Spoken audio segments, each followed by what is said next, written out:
This is a public meeting of the Lowell Zoning Board of Appeals for August 11th, 2014.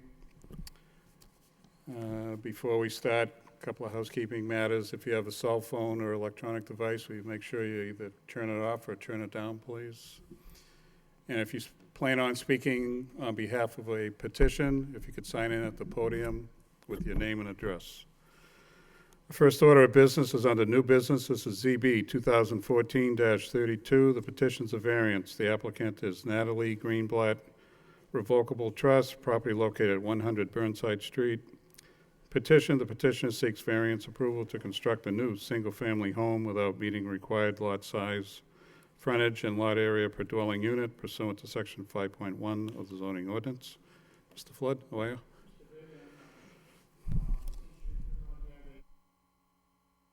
Requesting a continuance until you do have 5 members present.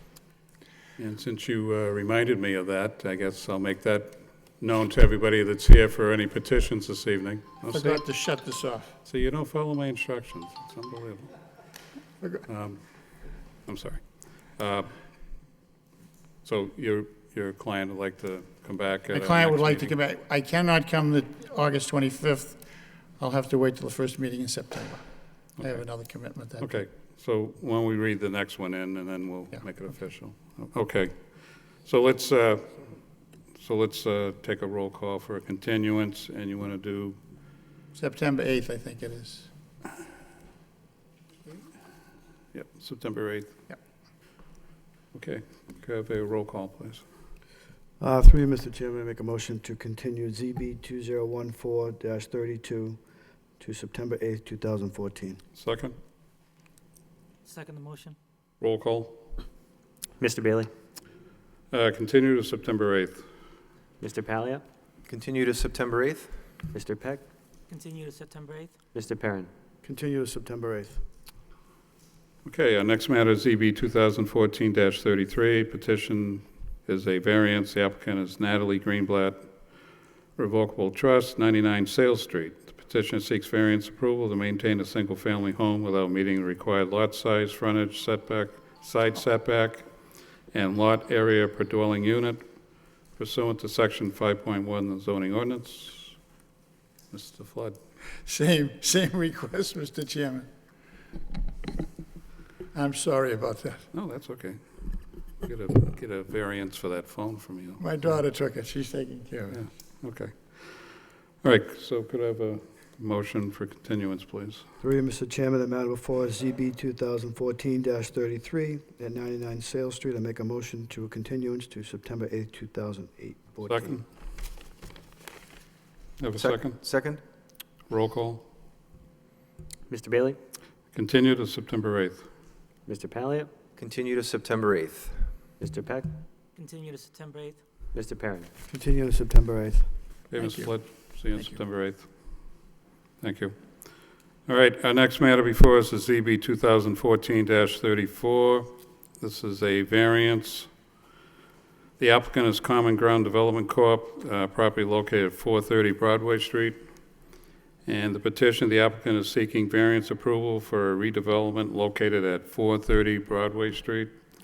The proposal consists of repurposing the existing commercial space located on the ground floor into 3 residential units without meeting parking requirements pursuant to section 6.1.1 of the zoning ordinance. George Theodoro, appearing on behalf of the applicant, Common Ground Corporation. We also are looking to continue, Mr. Chairman. We wish to gather some additional information that we feel is necessary for this application and necessary for the board to consider in rendering a decision. So we would ask to continue for 2 weeks to the next meeting of August 25th. I guess you and Mr. Flood decided, since I wore a tie, which I haven't done for a few months, you've decided to continue. Well, I guess. No, that's okay. I got to have a little levity once in a while, you know what I mean? Okay, so you'd like to continue to our next meeting, or do you want to go, next meeting you want to continue? Yeah, the next meeting, Okay, so that'd be on August 25th? August 25th. Okay. So could I have a motion, please? Through you, Mr. Chairman, the matter before us was ZB 2014-34. at 430 Broadway Street. I make a motion to continue to August 25th, 2014. Do I have a second? Second the motion. Do I have a roll call? Mr. Bailey? Continue to August 25th. Mr. Palia? Continue to August 25th. Mr. Peck? Continue to August 25th. Mr. Perrin? Continue to August 25th. Okay, that matter will be continued to August 25th. Okay, our next petition is ZB 2014-35. The petition's a special permit. The applicant is trustees of the Renaissance on the River Condominium Trust, property located at 35 Riverwalk Way and 52 Lawrence Drive. Petition, the applicant is seeking special permit approval for a redevelopment located at 35 Riverwalk Way and 52 Lawrence Drive. The proposal consists of repurposing the existing parking lot in order to create 13 additional parking spaces pursuant to Section 6.1.12 of the zoning ordinance. Council. Mr. Chairman, George Theodoro appearing on behalf of the trustees of the Renaissance on the River Condominium Trust. This is a condominium that was developed back in 2004. It was a very large historic preservation project at the time, and variances were obtained for parking to drastically reduce the parking requirements in order to make this historic development of these condominiums a reality. Since that time, the residents have had parking issues. There's not sufficient parking, and we've tried to create some additional parking for them to relieve their problems. And part of what we've done is we tried to create 13 additional parking spaces. And first, we went on to the planning board because it required site plan review. And we showed the planning board our proposal in which we would go ahead and restripe certain areas, and the restriping yielded 5 additional parking spaces. It was not a dramatic change or a dramatic restriping at all. It had minimal impact on it, and what we did is change the width of some of the spaces by about half a foot in order to get 5 additional spaces. And in addition to that, what we've done also, there was a landscaped area there, which has a tree on it and a light. And this landscaped area there, we propose to remove and to pave this area and provide, that would yield 8 parking spaces. Now, even with the planning board, that they looked at that plan and said that, nobody likes to take any green space and pave it. In this case, they thought that the benefit of the parking spaces were important for the residents of this condominium, and this is a relief that we're looking for to increase the spaces over there and not decrease any of the spaces there. And I think if anybody goes and takes a look over there, it's a beautifully landscaped area. There are a number of trees and green spaces over there that remain there, that are going to remain that way, and that we would not touch at all. Given that, we requested the variance because we are going to modify these parking spaces. So we're requesting the variance and the special permit to give the residents this relief. Now, in addition to the planning board that we have gone and obtained approval, we also have to get approval from the Conservation Commission to have a determination of non-applicability there because, and we're looking forward to doing that. And as an end result, this always has jurisdiction by the Historic Board. This Historic Board, we've met with the Planning Department, we've met with the Historic Board, and we've shown them these plans, and this was a result of meetings with the departments and with the Historic Board on what they would approve and what they would not approve. So the restriping for 5 additional spaces and the paving over this one space, a landscaped area for 8 additional spaces, in their opinion was a minimal impact on it, and they said that they would give us our approval on that, and indeed the planning board has given that, and we've been in constant discussions with the historic administrator, Steve Stowell, and we've had his support as well. So if, what I would like to do is to have Mr. Matthew Hammer go through the plan to show you what we propose to do.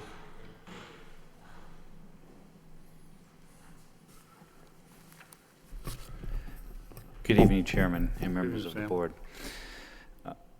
The property, just to get us oriented, this is Aiken Street. There's two buildings along the Merrimack River. One is located here, shown in gray, and the other is shown here in gray. Each of them have two separate addresses. This is 35 Riverwalk Way, and this is 52 Lawrence Drive. Each of the two buildings are accessed by two separate roadways. One is here, Riverwalk Way, and the other is here is Lawrence Drive, each coming into a parking area for each building. Currently, right now, there's a landscaped protrusion coming out into the existing parking area. I don't know if anyone was able to go down to the site to see that, but that's shown here in this crosshatch area shown. In that area, there's grass, there's a tree, and there's a light pole. We spoke with DPD, and we offered to relocate the tree. They decided that because the entire project was designed by a landscape architect with very specific criteria, they did not want that existing design to be altered by this one tree, so we're deciding to just remove that tree. The light will be relocated here, and this will be converted into 8 parking spaces.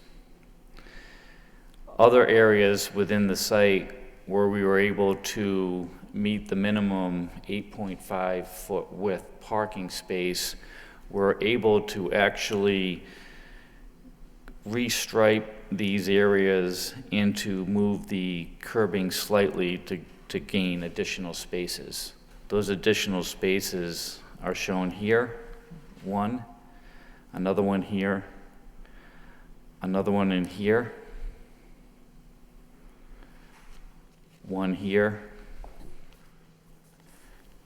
Moving over to this parking area, there's an additional space that can be gained here. With that, we obtained 13 additional spaces. This current plan has been before the planning board as well, and we received site plan approval from them also. I can turn it back over to George.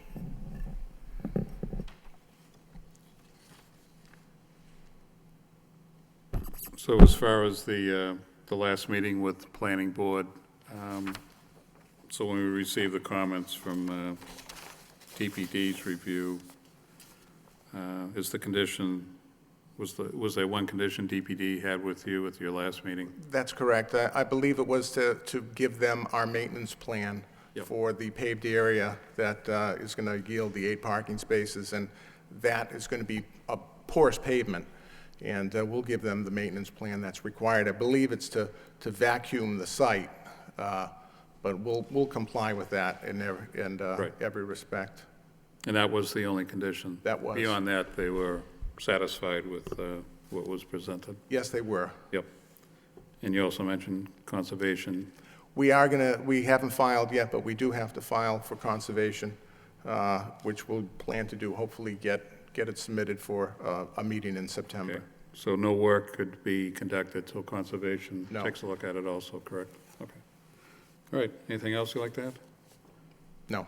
Okay, I'm going to open it up to the public. Does anyone here like to speak in favor of this petition? In favor? Favor? Hearing none, that portion of public hearing is closed. Anyone like to speak in opposition? Opposition? Opposition? Hearing none, that portion of public hearing is closed. I'd like to open it up to the board. Mike?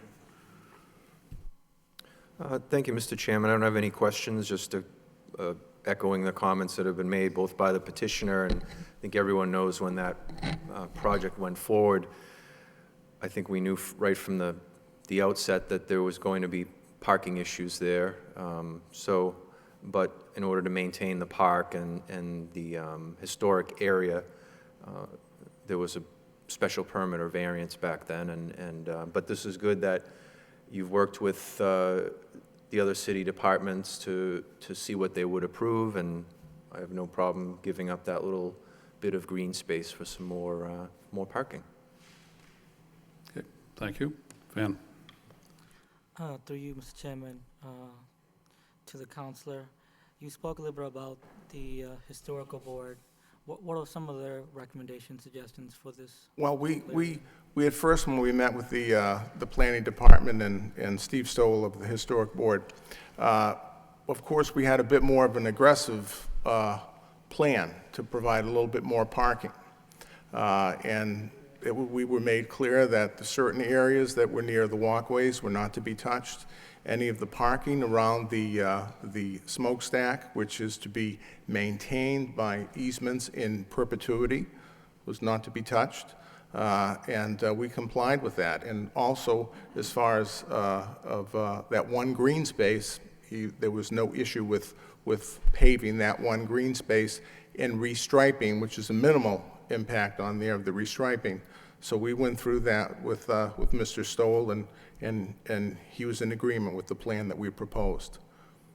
I think it's always a good thing when, you get the full barrage of all the boards and support of all the different commissions and city department. So overall, I think this is a good kind of problem situation that's been resolved internally and through all the workings of everyone working together. So thank you. Thank you, Van. Gary? Through you, Mr. Chairman, I have no questions, just a comment to echo the entire project and the plan. The landscape design over there is tremendous, and, really reaching back and understanding the impact of what the landscape architect, what his intent was in maintaining that with, finding it up as a replacement for the tree and doing due diligence is greatly appreciated. You're always well prepared, and meeting the departmental board's directions. And It is a beautiful area there. It Yeah, is. very impressive. And to get the eight out of the extra space, as far as reducing width is, we're going in that direction of smaller cars anyway, so it's a good plan. I wish you the best of luck. Thank you. Yeah, I'll echo Gary's comments. I took a ride down there. I've driven by numerous times, but I can't say I've ever driven right down into the site. It is very well laid out, very neat. Question I have is, I would assume at this point, I know it's been there a number of years now. I forget how many years has it been there? The actual. Since at least 2005. Yeah. The So this is- variances were obtained about 2004. Yeah. So my expectation would be there would be no future modifications to the parking. Yeah, I don't see. Do you know if they're fully occupied, both buildings? Yes, they are. Yeah, okay. And there wouldn't be, there wouldn't be any, there could not be any expansion at all there. I mean, that would be my only thing with, like I say, I'm a big proponent of the parking. More parking we can get, the better, but I don't want to get crazy with it either, that we keep reducing the size of the spots. So I just wanted to ask that question. I don't expect to see you gentlemen here at some time in the near future for a reduction. Increase. Okay, as far as, I'm in full support. I've heard a couple of conditions we probably have to entertain, but as far as the special permit, I believe the applicant has shown they've met the criteria that's stated in the ordinance, and they've met that. So a couple of conditions was first would be the condition that the planning board had initiated at what was the date of that meeting? I believe it was July 21st, but I could be wrong. Joe, was that Joe, it? do you know? Yeah, July 21st. So if we want to just say 721 conditions, and then the second condition would be the future acceptance by the Conservation Commission of the proposal. Anything else from any other board members?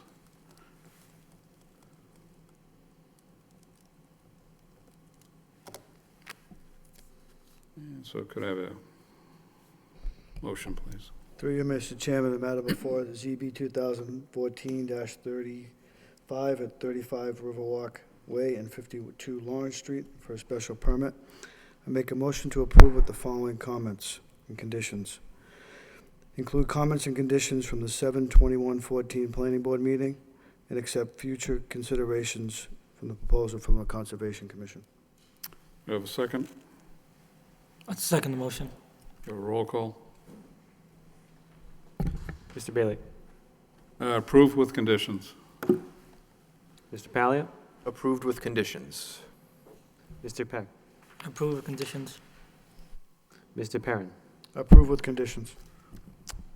Okay, Council, you've been approved with conditions. Wish you the best of luck. Thank you very much, Mr. welcome. Chairman. Thank you, Mr. Hammer.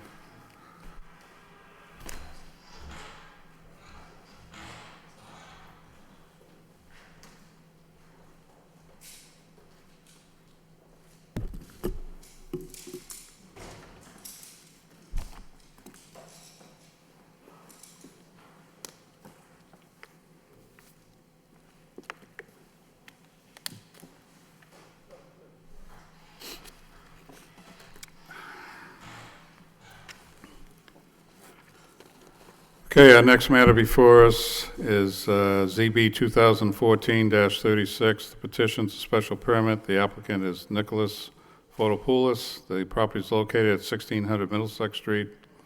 Petition, the applicant is seeking special permit approval for a development located at 1600 Middlesex Street. The proposal consists of reactivating an automotive sales operation on site. The proposed project is located in the Regional Retail Zoning District and requires special permit approval under Section 12.6B of the Lowell zoning ordinance. Is Mr. Fotopoulos here? Okay. So, Joe, did we? Oh, hi, sir. Come on up. Good evening. I'm his neighbor. You're his neighbor? Yeah. Okay, so hold on one second. Is the petitioner here? I don't see Mr. Fotopoulos here. Okay, Uh, Fotopoulos. yeah. Okay. He did submit a Close. letter that was emailed to the board requesting to continue to August 25th, so his attorney could be present. Did we receive anything? Yes, Okay. sent out, yeah. All right, so do you know, Joe, if he wants to continue next meeting, or? Yes, to the August 25th, yeah. Okay. So, Sarah, what's going to, did you get so this Yep. gentleman must have got a Yes, I did. notification as an abutter? Yes. Yeah.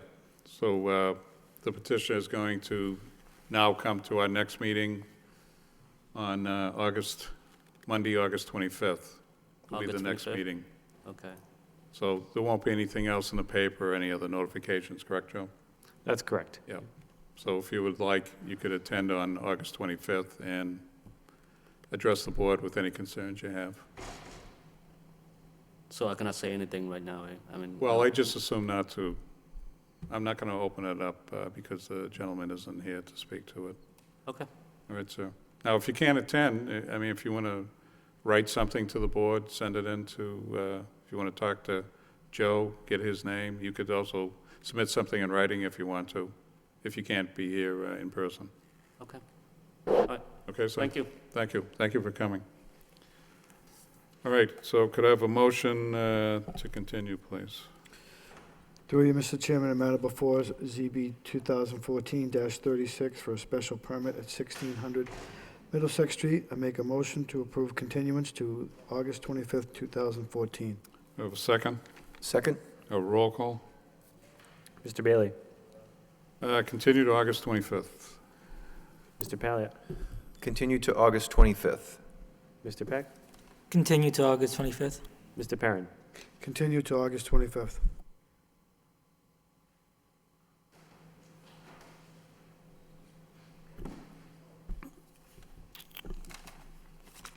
Okay, our next matter before us is ZB 2014-37, the petitions of variance. The applicant is Aurelio Novo, Property is located at 11 Ionian Circle. The petition, the applicant is seeking variance approval for development located at 11 Ionian Circle. The proposal consists of constructing an addition and garage on the building without meeting side setback requirements.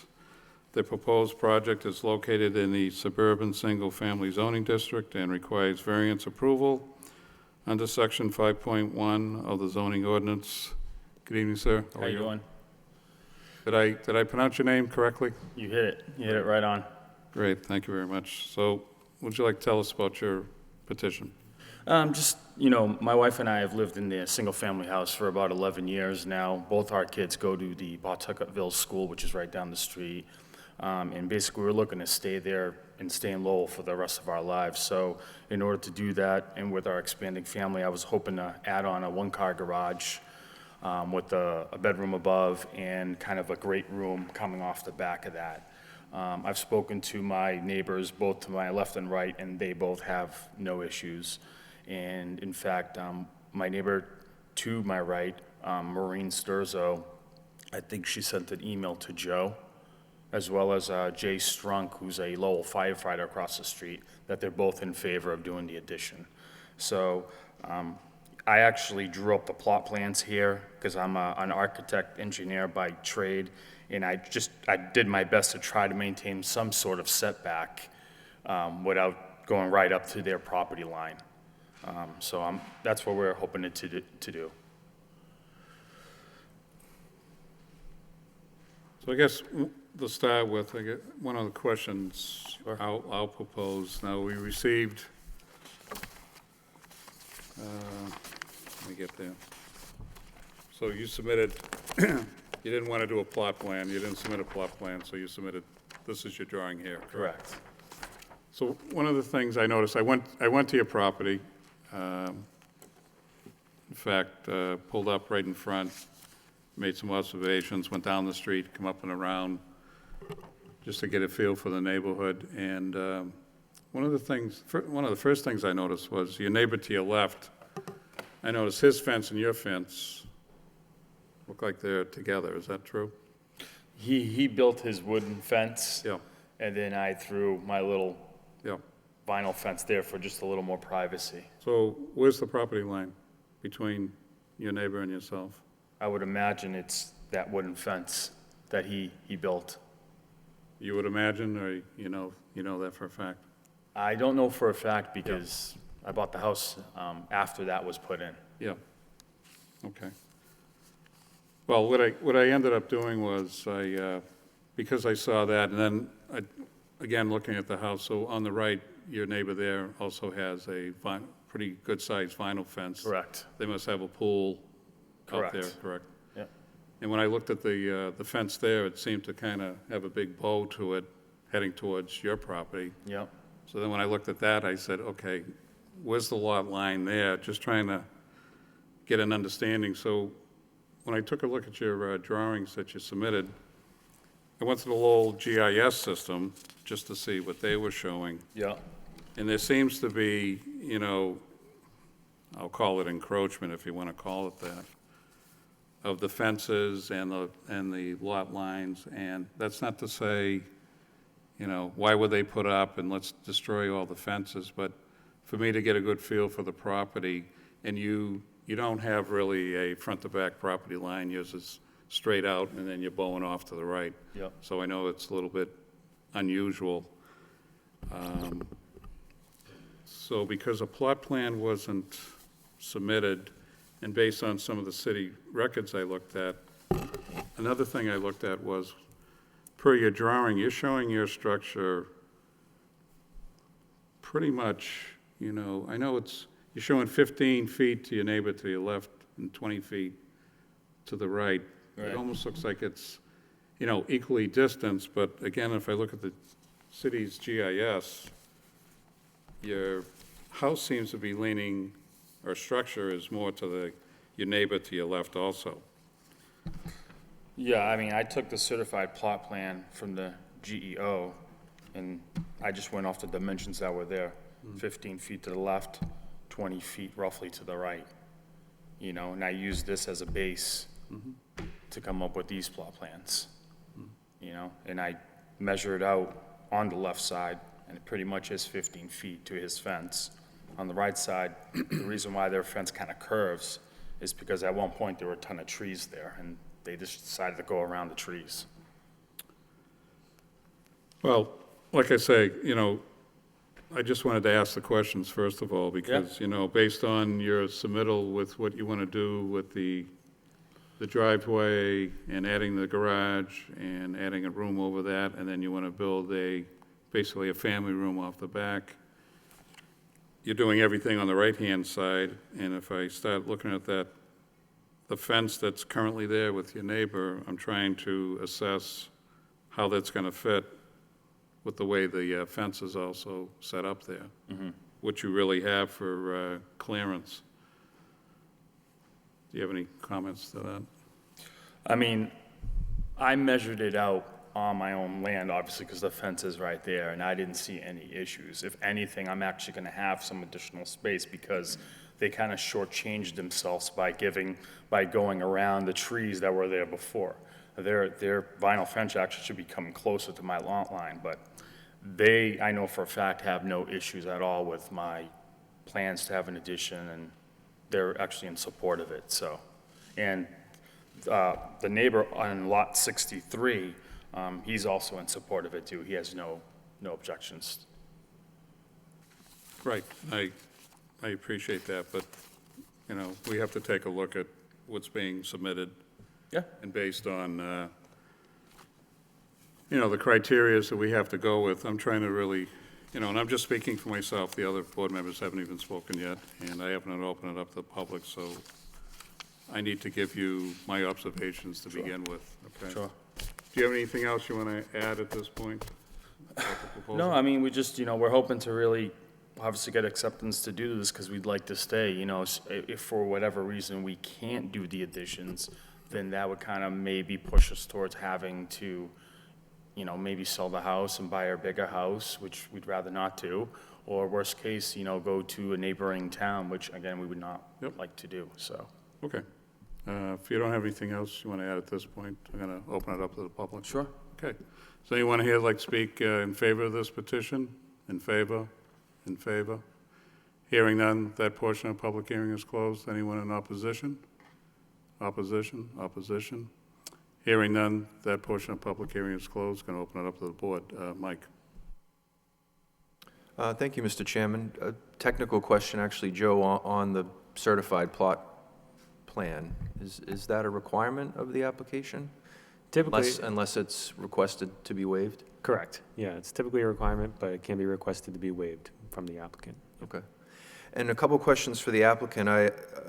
Did you get a chance to read the comments from Planning and Development? No, I didn't get anything. This was dated the 15th, July 15th? You would have got I a never got copy of this, anything. right, Joe? So, Joe, do you know if this gentleman was provided the comments? They were sent out. I can go get another copy if that would be easiest. Okay, well, it would have been good if he had them. Yeah, could you, and this is standard practice, generally, the comments are provided to the applicant before they come in, just so you have time to, Are those mailed? Is that mailed or emailed? you know, have to ask Joe. Emailed out. Yeah, I didn't get it, sorry. Otherwise, I'd have it here. Okay, so if we can, you can just give us a minute, we'll get those, Sure. and then we'll Sure. walk through.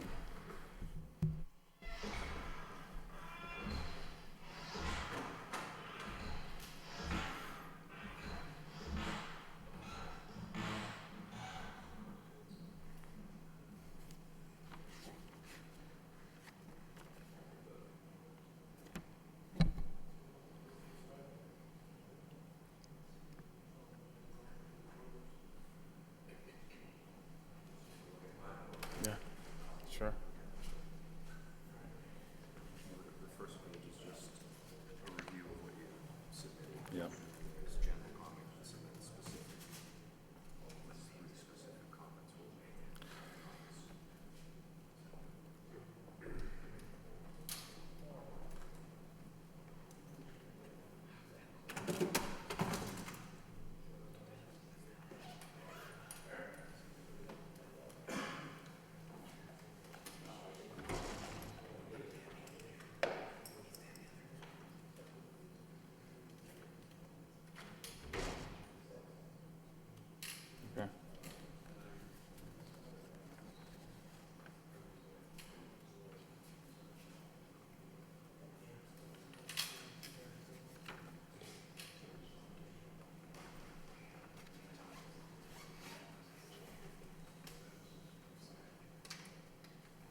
Okay, thank you, Joe. So, do you have, did you read over the comments that the city provided? In fact, we'll go to the section on specific comments. Yes, the elevation, yeah, if I had gotten this, I could have drawn you up an elevation. I know that you said you went by, I don't know if you remember my neighbor's house to my left, but he has a one-car garage with a room above. It'd be identical to that. Yep. So it'd be matching the same roof line, offset 2 feet from the front. Right. The backside would be the only difference than what he has, because it'd be a great room, but it wouldn't be nearly as high as the roof line that we have on the Colonial right now. As far as number 6 is concerned, I have no problem with that. If that needs to be installed or in place, that's not an issue. And number 7, again, I plan on hiring a licensed contractor to do all this work, so I would hope that he would pull that permit, and we did our homework in finding someone who's very reputable, so I don't see no issues there either. Yep. Well, and to just talk about, like, your neighbor to your left, that's the reason why I also drove the neighborhood, went all the way down and around, because you've Yeah. got a cul-de-sac there, right? Yep. Yeah. Not that everybody has to have the same home, but I was looking to see if that was kind of within the character of the neighborhood, how the garages were. Yeah. And most of the homes seem to have a garage attached as detached, so that's something, but I did notice it with your neighbor to the left of you. Yep. Okay. All right, so we covered that, and we did. And back to you, Mike. Thank you, Mr. Chairman. So I think I'm in support of the petition. I have no issue in waiving the certified plot plan because it is your line of work, so I don't have a problem with that. The only question I guess I'd leave to the rest of the board or to Joe is on the elevations, if we'd actually want to see that drawn up before, or condition it that the elevations are submitted to the planning department before the project begins. But I'll wait and hear what other people have to say about that. Thank you. Okay. Thank you, Mike. Van. Through you, Mr. Chairman, I am totally in agreement with my colleague, Mr. Paglia. The project before us, I think it would be a great addition to the neighborhood. And like Mr. Nova said, it complements the neighborhood very well, and it's not always an easy thing to get all the neighbors and the butters to support your petition. So overall, I think, and Mr. Nova did say that he would comply with all the requirements that DPD requested, and I know he's missing some paperwork, but like the board said, maybe you could condition it in that before he starts the project, he has to have it submitted to the planning development department. So overall, I think this is a good project, and I fully support it. Thank you, Mr. Chairman. Thank you, Van. Carrie. Through you, Mr. Chairman, it's always a pleasure hearing people want to stay in our great city of Lowell, and I think it's a valued piece of the pie here as far as your commitment to raising your family here and moving forward in a very nice neighborhood. I think the project itself is in a whole is going to be advantageous to you and your family as you grow. We all know we need extra space for little ones, and as long as you are in receipt of tonight's paperwork and we'll put those in as conditions, obviously soil erosion and, waiving the plot plan is a non-issue for me. The other thing is, as it relates to the emails and support, I think if your neighbors forward those to DPD, would make them a matter of record. I'm in favor of this plan, and I wish you the best of luck in your new space. Thank you. Okay, so something else while I'm looking through this stuff. Do you have any, you didn't submit any renditions or anything, exactly what the family room's going to look like, No. Okay, so I'm going to speak for myself. Without having that and the issue over the lot lines, I'm I need some more information for me to vote on this. I think it's just fair and equitable, since I really need a good understanding also, your neighbor on the right, since that's where everything's going, and because of that fence, I need more information to really see when you're with the finished product, how close you're coming to that fence, because it seems like, if I look at your drawing that you also did, I don't see the fence in consideration. All I see is the lot line. Right. And because if I look at this other information, and if you come up with some other information, can dispute what I'm looking at for how that fence, I believe it's over even your boundary. Now, again, I'm not here to start squabbles Yeah, between neighbors, but I need more information, I'll be quite honest with you. It's not that I'm in opposition to what you want to do. I think it's great, you want to stay in the city. You got a growing family, you want to add on. I think it'll fit with the character of the neighborhood, but I don't have enough information. But I'll leave it to my board members if you feel like you want to move ahead. The other thing is, we only have the 4 members this evening, so you have to achieve a 4-0 vote. So I guess I'm kind of telling you that I'm not ready to vote on this evening. But if the other members want to go ahead. Well, would 2 weeks be enough, if you continued to the next meeting, would 2 weeks be enough time to meet the requirements that are in the comments with the elevation and the drawing up what the addition would actually look like? Yeah, I can do it. Doesn't have to be in 2 weeks. I mean, Right, I mean, I was just, doesn't have to be at our next meeting. You can certainly, I'm not saying, show up your next meeting. If you need, like another month to put this together. I really need to see things a little bit more drawn up, and because I'm on the edge on this one, yeah. So you need the elevations, and you're also, See, I want to see first of all, what you're going to put out there. What is it going to look like? okay, I mean, if you're an architect, you should be able to draw up exactly what this is going to look like. I also need, on that right-hand side where the project's going, I need a real good understanding of what the distance is from that fence. from the existing From the fence. Yep. Okay, Those are key things for me, and then anything else you want to add, but I'm really not ready to vote on this, but if I have to, I'm not really in support of, just based on what was submitted, so. Sure. I'm giving you the opportunity to at least revisit this and come back. no, I mean, we definitely want to do it, so if I can't get an approval now, I'll I definitely. want to make sure it's done right. You know. And everybody knows exactly what we're doing, Yeah, what we're voting on. So if you're in agreement with that, if there's anything else any other members have that you would like this gentleman to come with the next meeting, you can add. Okay.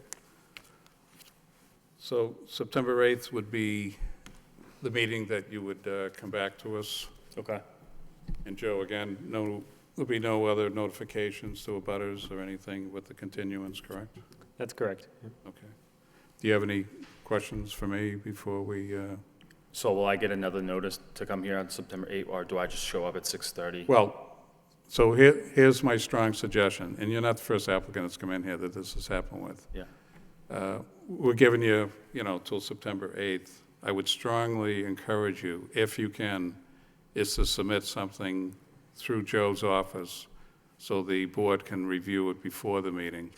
okay. Now, people have showed up with the plans the same night, and Yeah, no, that's sometimes not a problem. that becomes pretty long, so. Okay, So you do the best you can. yep, no problem. If you don't show up till the 8th with them, okay, we'll deal with it then, but No, it's fine. that's okay. All right, well, thank you for your cooperation. So if I could have a motion to continue to September 8th. Just through you, Mr. Chairman, to the petitioner, just so we're all clear, you're aware of what we're looking for?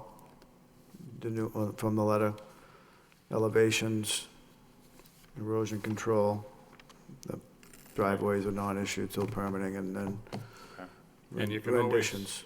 I'm sorry, not trying to, you can always contact DPD also if you need some assistance. Please use them if you have to. Okay, Yeah, they're a great That resource. would be, again, if you want to. okay, Okay, all right, thank you. thank you. All right, so could I have a motion, please? Through you, Mr. Chairman, the matter before us, ZB 2014-37 for a variance at 11 Ionian Circle. Make a motion to approve a continuance to September 8th, 2014. Do I have a second? Second the motion. Roll call. Mr. Bailey? Continue to September 8th. Mr. Palio? Continue to September 8th. Mr. Peck? Continue to September 8th. Mr. Perrin? Continue to September 8th.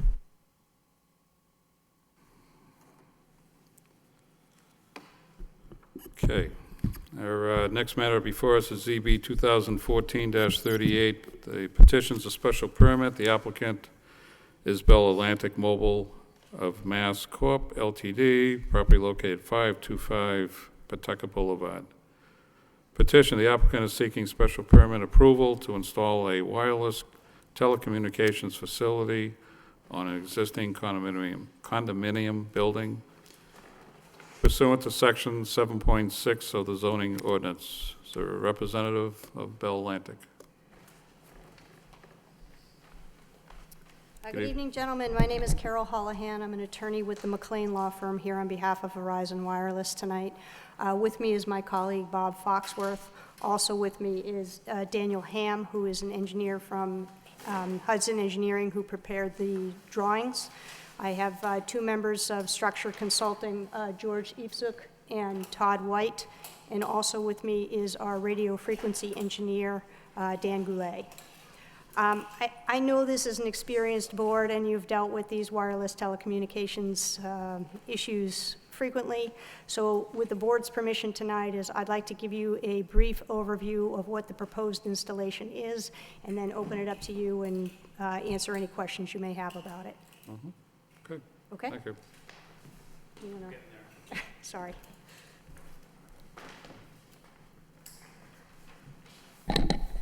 So most of you are probably familiar with this complex. It's located on Pawtucket Boulevard across from the UMass Lowell Boathouse. And the property is home to two condominium buildings, 527 Pawtucket and 525 Pawtucket. And by its application, Verizon seeks to install 6 antennas on the rooftop of 525 Pawtucket. 4 of these antennas will be placed in fiberglass canisters and painted to match the existing rooftop structure, so the visual impact will be greatly minimized. The last 2 panel antennas will be suspended from the roof soffit on the southern side and painted to match the color of the building, and will be virtually, I drove by there tonight to look at there's 2 of these on the other building, and they're very camouflaged and very difficult to see, and they're on the back side of the building as well. So as I'm sure you're aware, the companion building on this property, 527, currently hosts 2 other wireless carriers right now. T-Mobile is there and Clearwire is there also. And they were permitted in 2008 and 2009 respectively. And to answer the immediate question of why aren't we going on that rooftop instead of jumping to the rooftop at 525, the simple answer is that there currently is not enough internal building space in the building at 525 to house Verizon's equipment. So, I'm sorry? So if I can just, so you're talking about 527? That's where the installation's going? No. The installation is going on 525. Yep. There is already existing equipment on 527. There are 2 carriers currently operating on 527. Okay, sorry. That's why I had to ask. So Joe, I asked the city to report back to me if there were any current carriers at 525. That's what we're here for this evening, correct? Correct. Okay. In some senses, I think if you consider, it's one city lot, one parcel, one master deed, and it's one complex. There happen to be two buildings in it, and there are wireless telecommunications antennas and equipment Okay, so located on the let me roof. finish. Yep. Let me finish what I was told. So at 525, what I was told by the city, there are two carriers on the building already. OmniPoint, now T-Mobile, approved in May of 2008, and Clearwire approved in August 2009. You're saying that's not true?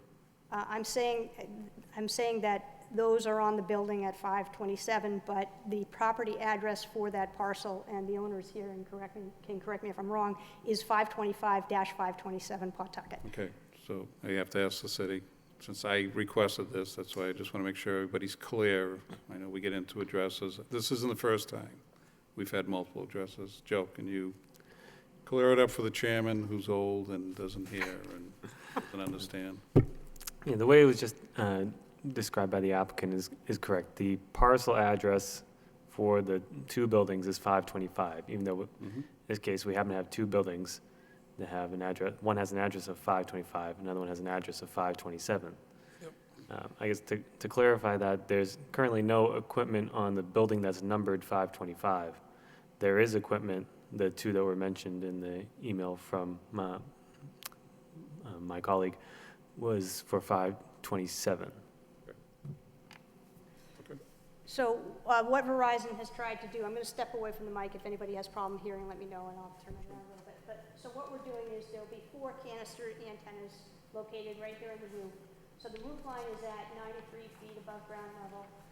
Top of the roof, or the top of these parapets here, is at 107 feet. And the top of the canisters will only be at 103 feet. So we will not be exceeding any existing height currently on the roof. The 2 other sector antenna panels will be suspended at approximately 90 feet from the southern side of the roof, fixed to the roof socket and not to the facade of the building. Most of Verizon Wireless's equipment will be located in an equipment room on the 8th floor loft of the building.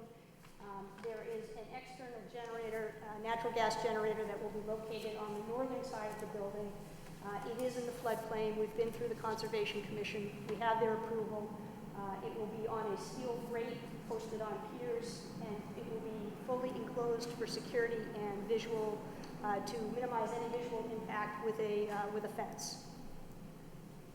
So we have tried very hard to comply with the city's desire not to have towers and towers built. We are affixing to an existing structure. We're in the suburban multi-use district, which is exactly the type of area, the type of family where we are getting the most demand. Verizon has a clear gap in this area, as Mr. Lowell will run through with the propagation maps soon enough. And we have done our best to minimize any visual impact to the surrounding area. I think there were 2 comments from staff's memo. One addressed the failure or the question of why we weren't locating on 527 and why we were jumping to 525. I think we've answered that. I think from a co-location standpoint within the city, it's much easier for us to go on a roof where there already is equipment, but for our own equipment reasons, we're not able to do that. And the second issue raised was... Why is that? Because, Why is that? Because the equipment room, there's no room for the equipment. On 527, let me explain it, on 525, there's an 8th floor loft internal to the building where the vast majority of our equipment is going, with the exception of the generator. That space is not available at 527, so there's no place that will accommodate the size of our equipment. On the ground floor? If we went external, are you talking? If we went outside, we're in the floodplain? That's where you keep pointing, that's why I'm asking. Oh, well, it was hard enough to get approval for this because we're in the floodplain, and that's only a 15 by 25 generator. If we had to move everything else out, it would require additional Conservation Commission approval, and it would be very difficult to get because we are located in the buffer zone and in the 100-year floodplain. This design was chosen in order to reduce the amount of compensation we would need to give. That we worked very hard with the Conservation Commission to get to that area. So if we had our choices, we would put it on 527. If the equipment fit and it could accommodate it, that would be our first choice as well. But that option is just not available to us. So the next best choice is to go to 525 and to put something that is symmetrical and aesthetically consistent with what is on the other rooftop. And that is exactly what we've designed and exactly what we've tried to do in order to minimize any visual impact as possible, as much as possible. The other issue that was raised by staff's report was whether the FAA had approved the project. Because the height of our equipment is not surpassing any existing the existing height of anything on the roof now, FAA approval is not needed for this project. And if you don't have any other questions of me, I would like to bring Mr. Goulet up and have him talk about the coverage gaps in the area. Sure, thank you.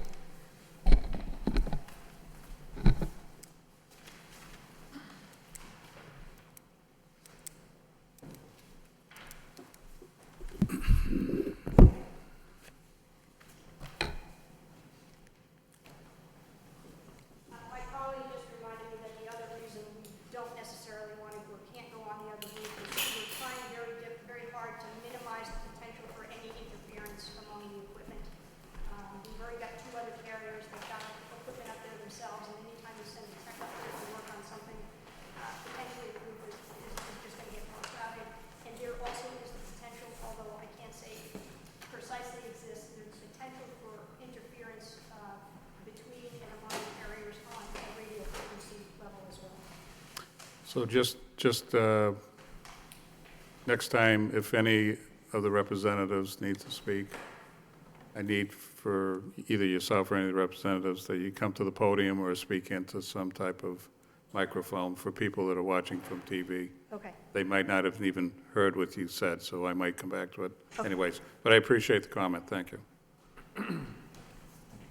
Good evening. For the record, my name is Dan Goulet with C-Squared Systems out of Auburn, New Hampshire, representing Verizon Wireless in this application. I'm the RF engineer, and I don't want to bore you, but I'm just going to go over why Verizon needs this site. What you see here, these are coverage plots. Verizon currently serves the area with, I'm sorry. oh, Is there anybody here that's here for this petition? Okay. If somebody was here, I was going to have them sit in front so they could okay. see them. I'm sorry, thank you. That's all right. Yep. So right now, Verizon Wireless, they're licensed in this market. They cover the area with 3G technology, which is the CDMA, and they provide voice and data services. Well, that system is pretty much exhausted, and what they're in the process of doing is launching their 4G LTE network, which they've already launched in most areas. Now, what that's going to provide for, you're not just talking mobile voice service, it's data. It's PDAs, laptop, air cards, et cetera. And right now, what this coverage plot is it's showing you in this western part of Lowell, right near the downtown area, the green represents areas where they have reliable in-building coverage. The orange is the areas where you could have decent in-vehicle coverage because the vehicle would be moving through fades, et cetera. So you wouldn't experience as much latency, slow data speeds, throughput rates. But what you see here is this whole area along Pawtucket Boulevard, Middlesex Street, Route 3A, pretty much all the way to Beach Street and to Wilder Street, all this area here, you've got really deficient 4G coverage. So now you've got the coverage that you see here is from the surrounding sites. This happens to be Monopole and Tingsboro. Let me look at this is a water tank. It's called in North Chelmsford. Then we have a smokestack. Oh, this is actually a monopole here and a smokestack here. And you've got another 64-foot smokestack to the north in Drake. So, as you can see, Verizon's tried to utilize wherever they can existing structures.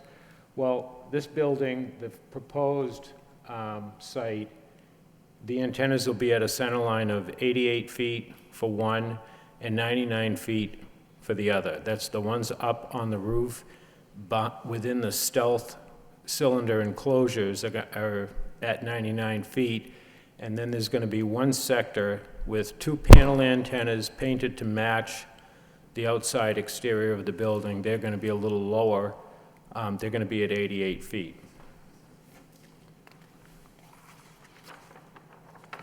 Now, what I want to show you here is the need for the site isn't just coverage. It's coverage and capacity. These red, orange, and yellow areas, the sectors, each of these sites has 3 sectors. The sectors of these sites in the yellow, orange, and red have pretty much hit capacity. So what happens is that impacts all the other people out here away from the site.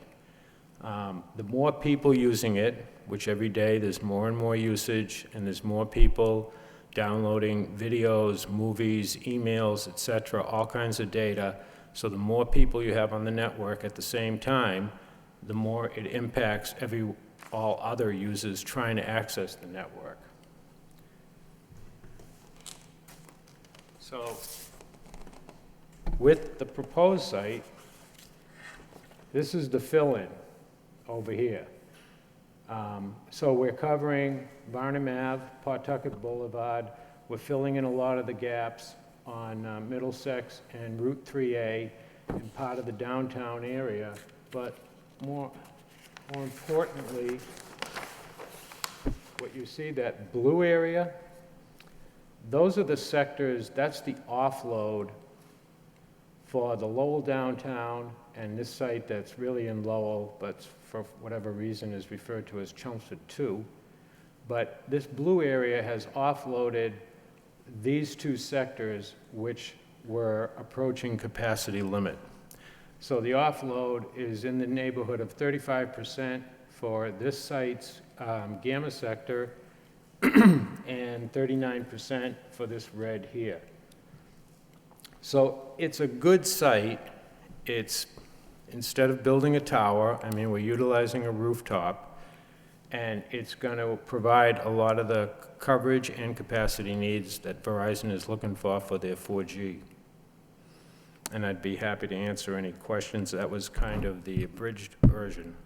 So how many sites are there in the city of Lowell for Verizon? Okay. There are. And if you can tell me where they are in the city Sure. also, please. 1, 2, 3, 4. Right now, without this site, there's 5 sites. We have 900 Chelmsford Street, which is a rooftop. Yeah, Wang Building.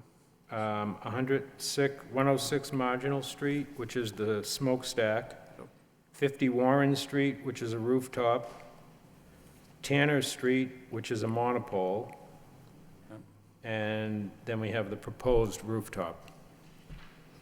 So out of 1, 2, 3, 4, 5. Pretty total much of- your sites are all on one side of the river, and this would be a new site on the other side of the river if I, Right, because some of the sites that I'm talking about Yep. in here obviously are off this So plot. once this is added, this 5th site, is that going to provide full 4G coverage for the city of Lowell?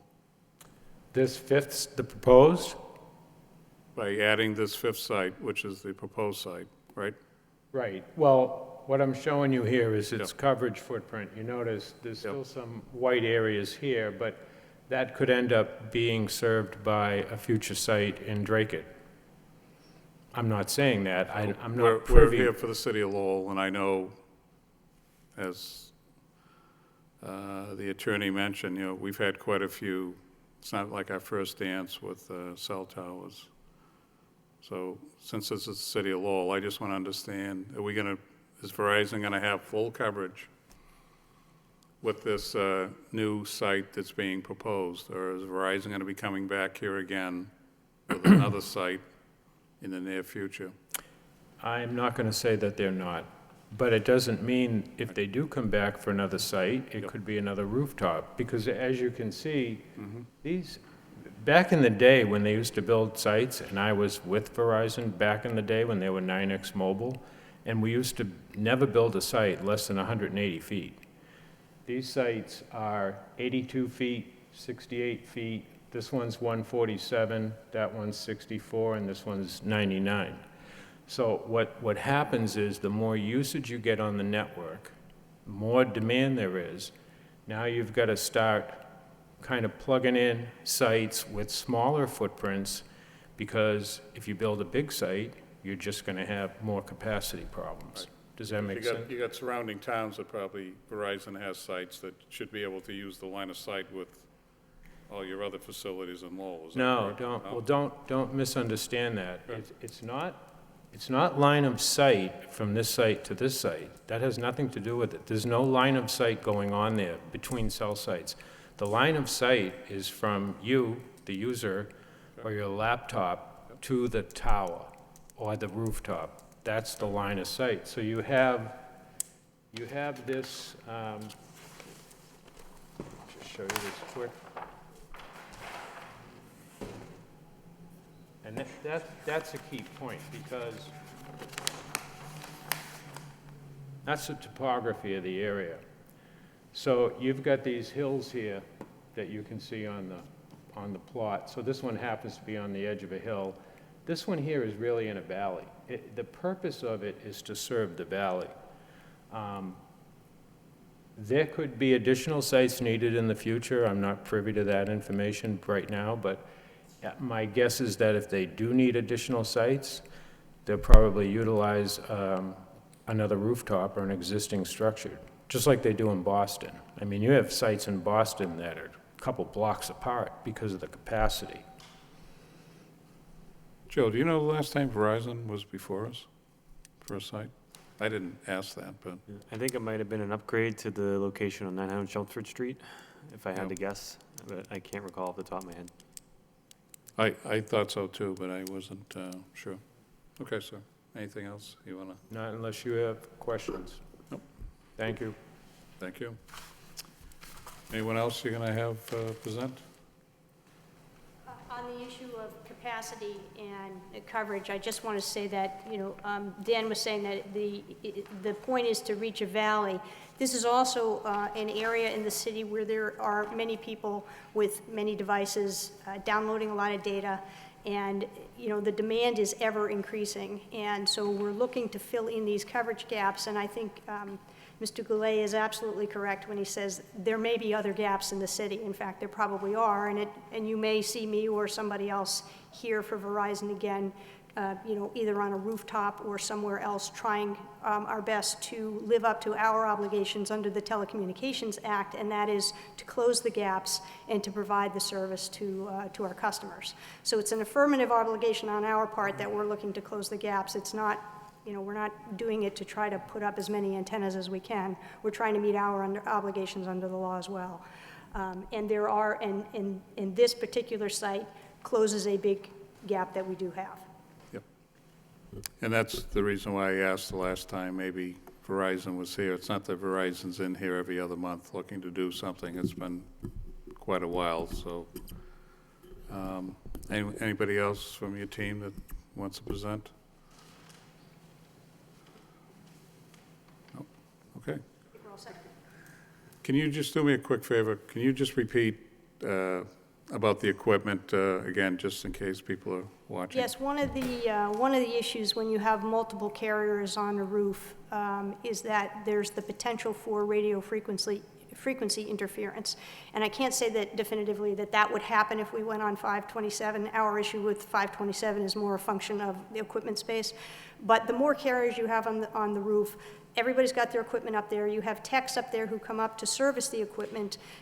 There's interference with the equipment. There's potential radio frequency interference. So what we're looking to do right now is minimize any possibility of that happening, which makes the other roof much more attractive to us, in addition to the fact that there's space internal to the building in the 8th floor loft area.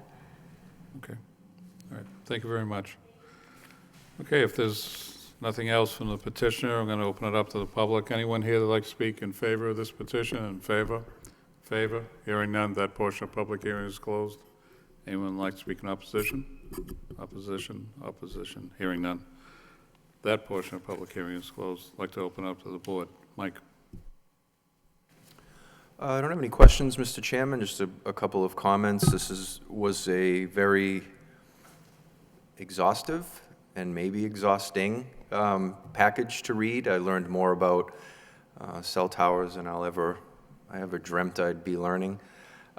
But it's just a good, complete package that really explains from all angles. I liked how you submitted the photographs, the before and afters, so that from north, south, east, and west, depending upon where you live or drive by in that area, what it would look like.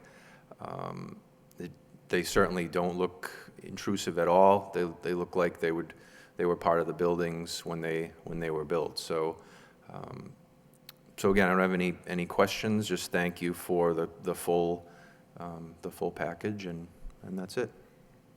Okay. Thank you, Mike. Van? Through you, Mr. Chairman, I do want to echo the sentiments of my colleague. This was a very detailed package. I had one quick question, Mr. Chairman, through you to Mr. Jenowitz. There's been a lot of reference to the address located at 527 Pawtucket Boulevard. Now, I know we're just voting on the permit for 525. Is that something we should add in addition to 525 Pawtucket Boulevard, Joe? What are your thoughts on that? So I didn't exactly follow the question. So they're referencing a lot of either the equipment or the storage might be at 527 Pawtucket Boulevard, and we're voting on the location at 525 Pawtucket Boulevard. So, Yeah, I guess it's worth noting that any new equipment would be at 525. Any existing equipment is at 527. okay, that was just an observation. And I think overall this petition, it's kind of meeting, it's a supply and demand, that is meeting the needs of the Verizon customers and people using phones and computers and getting your overall data. So overall, I think this is a good proposal, and I support it. Thank you, Mr. Chairman. Thank you, Van. Gary? Through you, Mr. Chairman, I do have a couple questions for the petitioner. As it relates to the upgrades, we presently are at 4G. What is our anticipation very quickly in this technology age that we're going to be upgrading again?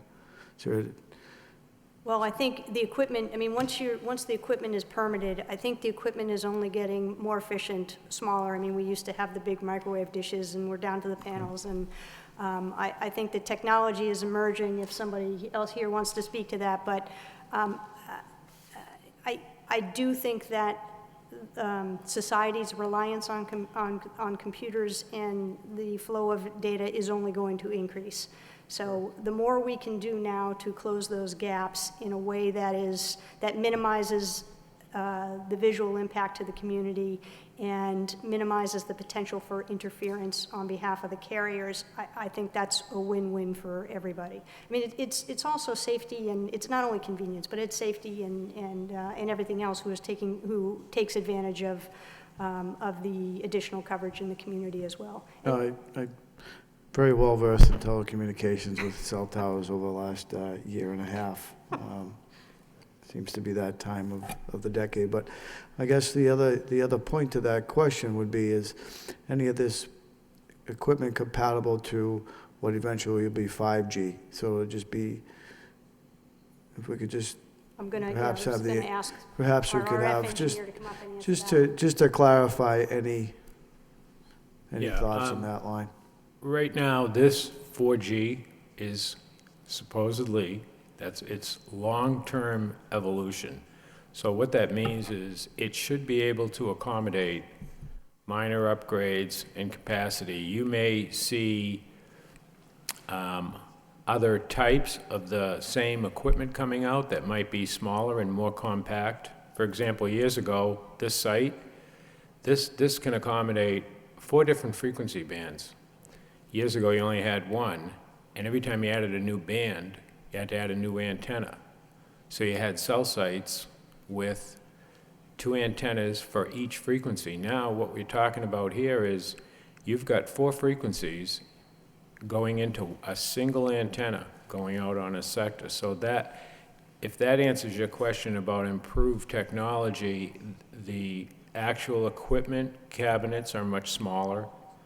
The antennas are made to meet the demand, so you can accommodate more channels and more frequencies in a single antenna. So instead of having 20 antennas up there for Verizon, you know, we're only going to have 2 per sector, so that's 6. That's pretty decent. But So- this should be long-term evolution, so it should accommodate enhancements. Okay. So essentially, we're combating capacity at this point, not so much frequency, and that's essentially why we're That's the seeing big these thing. common standard upgrades throughout our carriers. Right. I mean, there is 3G coverage in Lowell. The problem is, we need 4G coverage, because that's what everything's moving to. All right, great, I appreciate that insight. I mean, just one other, 1.5, anyway. Can you touch a little bit on the maintenance plan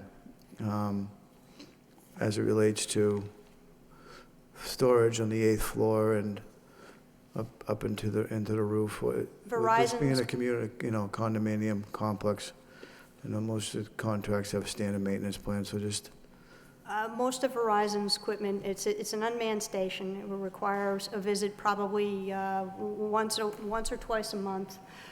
Somebody will go up and check the equipment, everything's working in order. The generator will run probably for a half an hour once a week.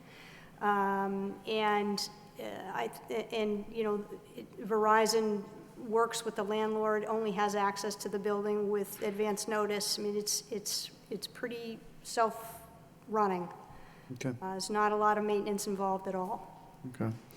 Just to touch on the gas generator, the exterior gas generator. It's a natural gas generator, be located on the northern side of the building. Will be an enclosed area, 15 by 25 feet. Fence will be locked, completely screened for visual reasons, and up on piers in order to reduce the amount of mitigation for impervious surfaces in the floodplain area. So you did have to rise that off the ground. We did, otherwise there was going to be a heck of a lot more compensation to be had, and it was actually by working with the Conservation Commission and the Planning Department that came to be an acceptable solution to everybody. They were Great. great to work with, so. Super, thank you. Through you, Mr. Chairman, to Joe. So we'll have that as part of the package moving forward from the Conservation Commission. Yes, the Conservation Commission already granted that approval, so it's already been incorporated. And that's been recorded in the Registry of Deeds as required. Perfect. Thank you very much. Yep, thank you. That's all I have, Mr. Chairman. Thank you.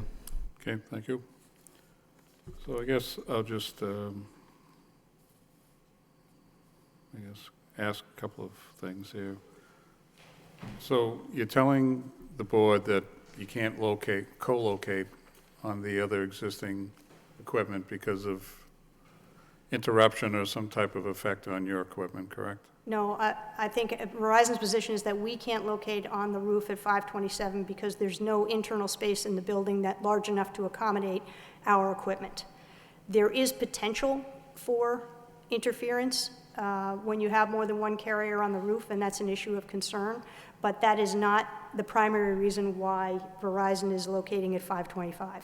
Okay, It's simply a so- function of, it's the size of our equipment and the available space in the building. Okay.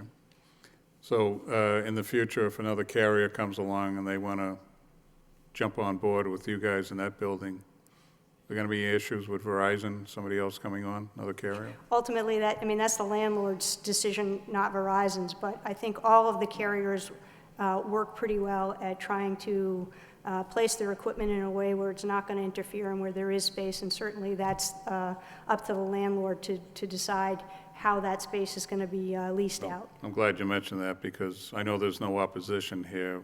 We've had, and Joe can correct me if I'm wrong, I believe, when one of the carriers decided to go in there, we had quite a few people in opposition. So obviously, there's nobody here this evening, at least nobody's come forward, and we didn't receive anything in writing from anybody, and whoever the I think those, lease with, is it with an association there? it's Princeton Grandview, right, LLC, and they're here too. And I think the other thing with the abutters or the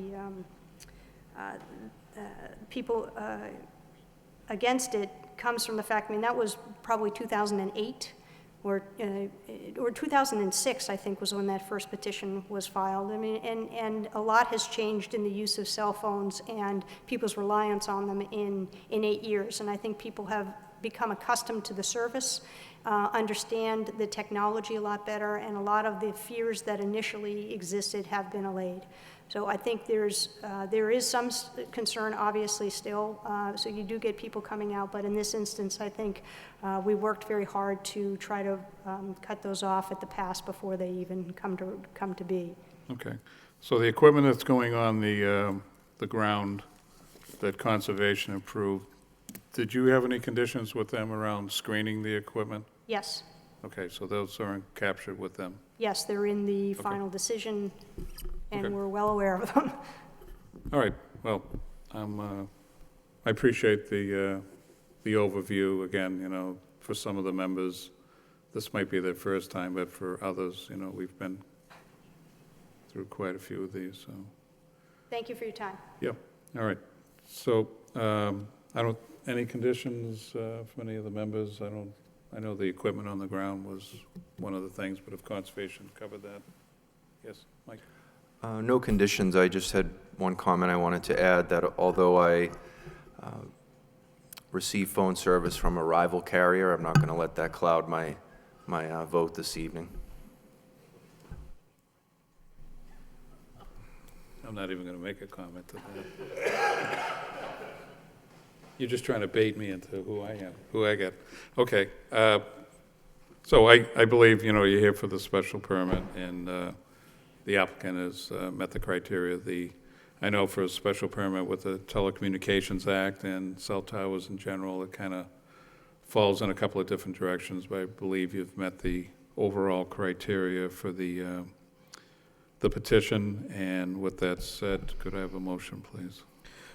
Through you, Mr. Chairman, the matter before ZB 2014-38 for a special permit at 525-527 Pawtucket Boulevard, 525 Pawtucket Boulevard being the master address. I make a motion to approve. Do I have a second? Second? Roll call? Mr. Bailey? Approved. Mr. Palio? Approved? Mr. Peck? Approve. Mr. Perrin? Approved. Okay, you've been approved. I appreciate your time and the package and everything. Yep, thank you.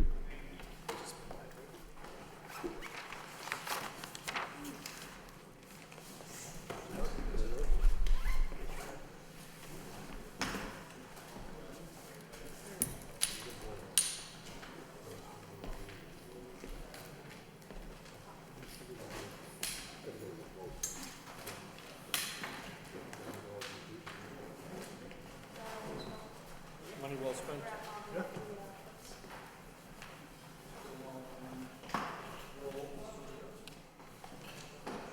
Okay, our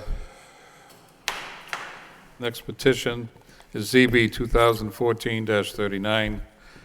Petitions a special permit and variance. The applicant is Metro Sign and Awning on behalf of Lowell 5 Lowell 5 Savings Bank, property located at 150 Wood Street. The petition, special permit for illuminated signs and variances for size of signs and location of signs. Pursuant to Section 6.3.29D and Section 6.328B and Section 63218D of the zoning ordinance. And then there was one. Yes, and then there was one. My name is Kevin Duggan. I'm from Metro Sound and Awning. And we've been contracted to put this signage up at the new project. You also have a site plan Yep. with all the signs on them. Yep. What I'd like to do is go through them, and as I do, talk about the concerns that the planning, Judith had at the planning. The first thing I'd like to, like to talk about would be signs number 1 and number 10, because they're the same type of sign. Although we call them monument signs, pylon signs. One's going to be located at the corner of Westford and Wood, and the other one will be on Wood Street near the curve where the old house is, the historical house. Now, her comment, and at the risk of being rude, I think she totally misinterpreted the bylaw. She says in her comments, as far as 6328B, freestanding signs with 3 or more uses shall not exceed 50 square feet. That is not true. The bylaw, I have it here if you want to, and I'll quote it if you'd like. It's about freestanding signs. It says that such a sign shall have no more than 2 faces. Or B, the area of each face shall not exceed 30 square feet unless there are 3 or more faces. Then the area of each face shall not exceed 50 feet. In other words, we want 3 faces on it, 130 and 2 20s, which is totally within the bylaw. If her interpretation were true, there would be absolutely 0 pylon signs in Lowell. Take, for example, any supermarket, if they have 20 people in there, each sign would be this big. And you know that's not true. So I think she just kind of misinterpreted that, because that's totally within the bylaw. The next thing I might want to talk about is and this one was my fault. She's talking about the entrance and exit signs didn't have any dimensions on them. Well, I did give her the wrong sign, the wrong drawings. The signs are going to be 56 inches high. That is the pole. And the entrance sign is going to be, and the exit signs are going to be 2 feet wide by 16 inches high. So they're less than 2.5 square feet each. And there's no advertising on them, they're just for directional. And that would be signs number 5, 4, 2, and 3. 2, 3, 4, and 5. Those are just entrance and exit signs. I'm going to jump to number 11, which is right in the middle of it. That is not up for debate anyway. That's internal. That's inside the building. That was just part of our plans, and we didn't strike it out for you. So now we're talking about signs 6, 7, 8, and 9. Each of those signs is roughly 24 square feet. Sign number 6 is facing Westford Street, which makes it within the bylaw. Sign number 9 is facing Wood Street, which makes it within the bylaw. Sign number 7 is facing parking area and the next door mall, well, I call it a mall, strip mall, where the Chinese restaurant is and maybe a dozen businesses. And sign number 8 is the one that she has a little problem with. That she couldn't give a reason why we shouldn't have it, but it does face the proposed new building to the right of Lowell 5, a 6,300 square foot business professional office building that's going to have quite a bit of parking facing Lowell 5. And Lowell 5 would have no identification on that side of the building. The signs on the wall are very small, relatively speaking. They're only 24 square feet. And I think with that in mind, I think all are totally within the size and scope of the project. If you have any questions, I'd be happy. Oh, and the other thing, they want them illuminated, internally illuminated. Just about all the businesses up there do have internally illuminated. These would be LEDs, face lit, We've done these many times before the board. Sure. If you have any questions, I'd be happy to answer them. Well, I guess the first comment I'll make is, you were talking about, for instance, sign number 8. Joe, the proposed new structure that they have on the plan here, we haven't seen anything. Nothing's come before us with that, right? For which structure? Because the plan that, I mean, we've only had the bank, when this site was first put up, didn't we only talk about the bank building? no, both buildings were shown on that Okay. plan. Yeah. So, but nothing's been proposed here yet. Is that what the issue is? Right, no Yep. use has been identified for that building, just a general 6,300 square foot building has been identified for the site, but a particular tenant hasn't been confirmed yet. Okay, so Mr. Duggan mentioned that, like, for instance, sign number 8 is facing towards this proposed, whoever goes in there, that the comment from the city wasn't justified. Well, it wasn't facing anything, therefore why would you have the extra sign? Yeah, On her yeah, that's down the email she sent me. I think that's what you call the comments. yeah, Yeah. yep. I think it's, generally, I believe the comment was in reference to it not directly, usually a sign directly faces a right-of-way or a parking area. This is facing a drive-through, and that's where my colleague's concern was, that the area immediately adjacent to the building there was a drive-through, and then you'd subsequently have a parking area. So it would either be now or later, but we'd just like to get it all done at one time. At some future point, when they build this other building, Yep. then Lowell 5 would definitely want the sign there. So I feel as though it'd be a lot easier and to get it all done at once. So signs 6, 7, 8, and 9, are they all the same? Yeah, they're all, you should These have on your ones with the plans there. channel lettering? That's correct. Yeah, They're all yeah. channel letters, all internally illuminated with, They are illuminated? correct, Yeah, yeah. all LED. Internally illuminated LEDs. Yep, yep, And they're each the same size. So okay. But the, Judy's comment was specifically only about number 8, correct? that's correct. All right,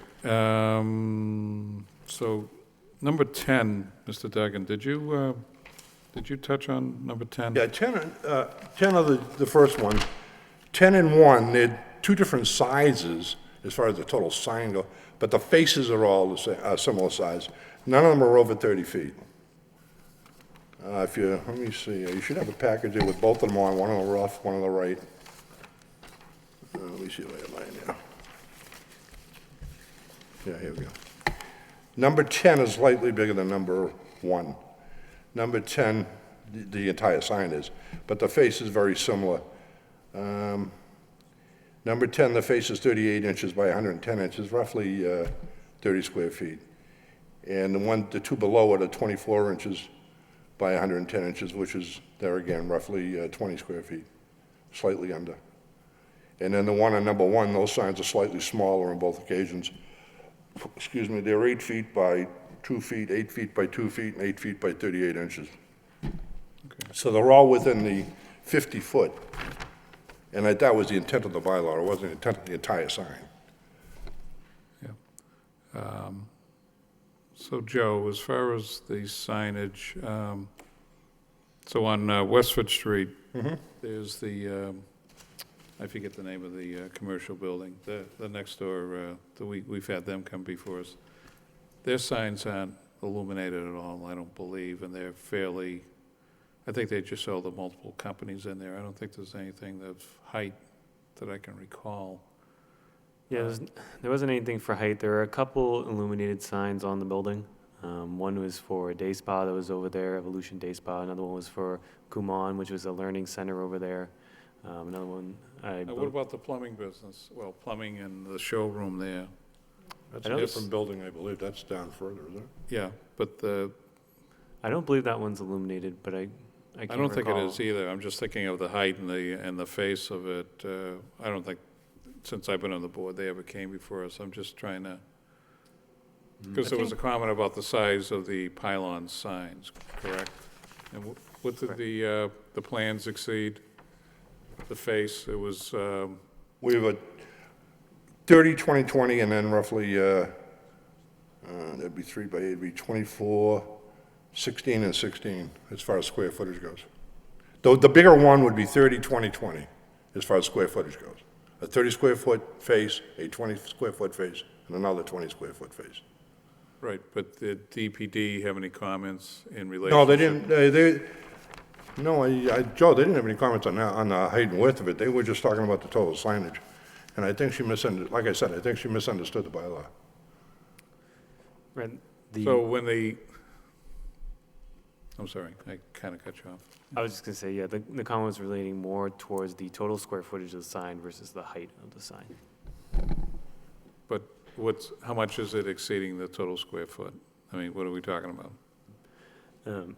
From what it was described, so if it was 30, 20, 20, you'd be looking at it exceeding it by about 20 square feet. It's doing what to the bylaw? Exceeding by 20 square feet. How do you figure that?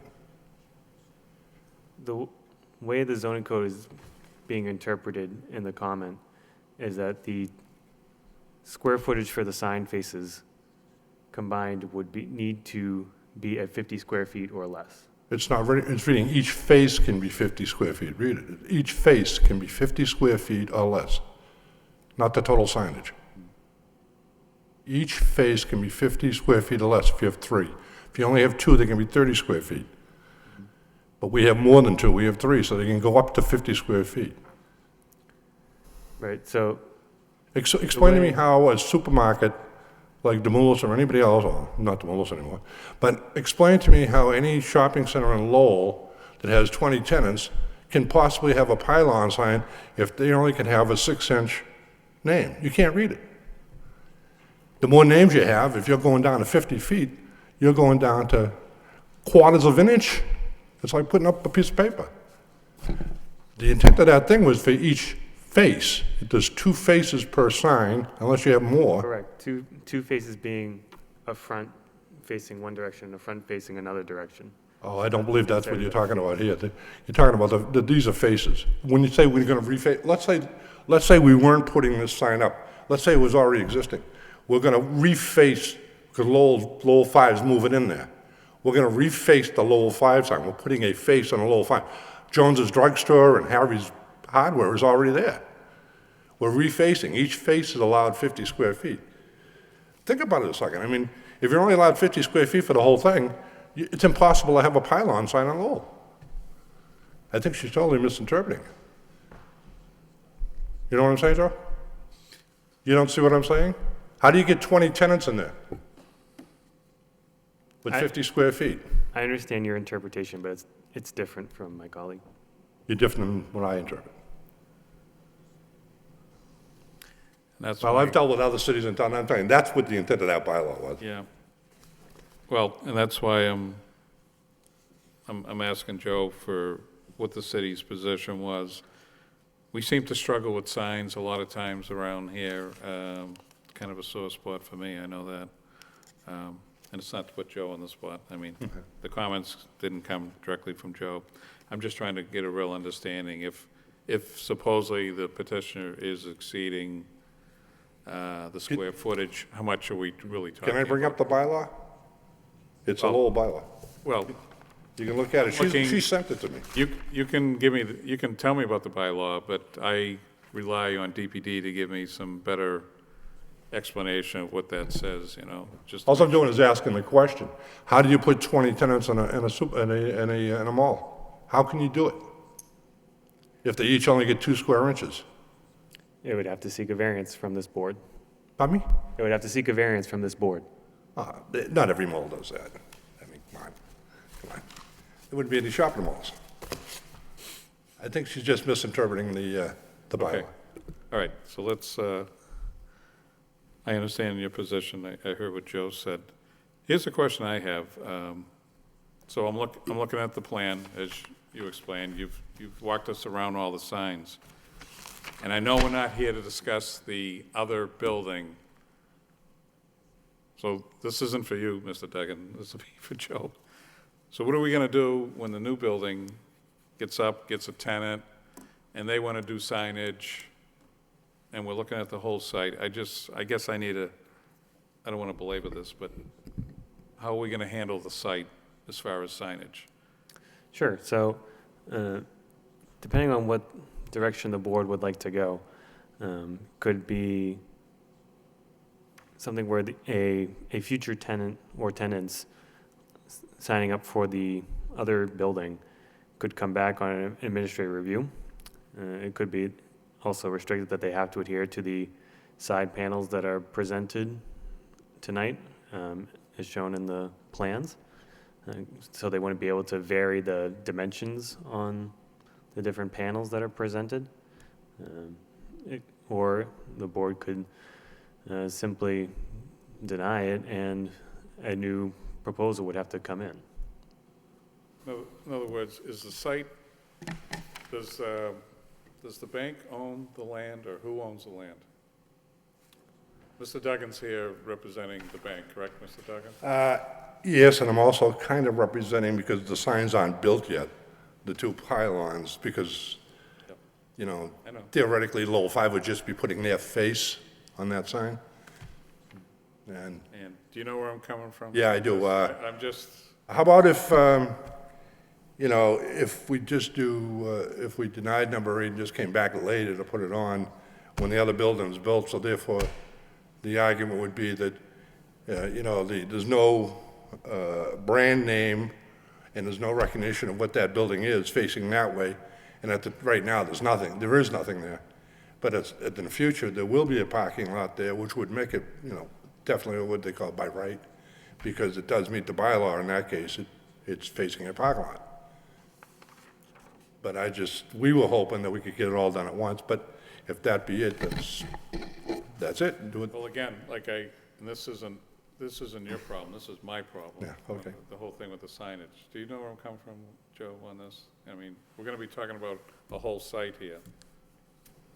So if this proposed business or businesses come in and they wanna put up 95 signs, and we already approve all these signs, then what are we supposed to do? What's the fair amount, what's the right size, what's the illumination, what's the, Well, I'm just trying I'm to just get- going by the bylaw, and the bylaw, the way I interpret all 4 of these signs, if the building was already there, would be allowed. Now, if you guys want to, you know, you can do whatever you want, but if you denied 8, I could understand it. And then we just come back later after the building's built, and then we would be by right to have it put up. Right. So what's on 4 and 5? What's it gonna say?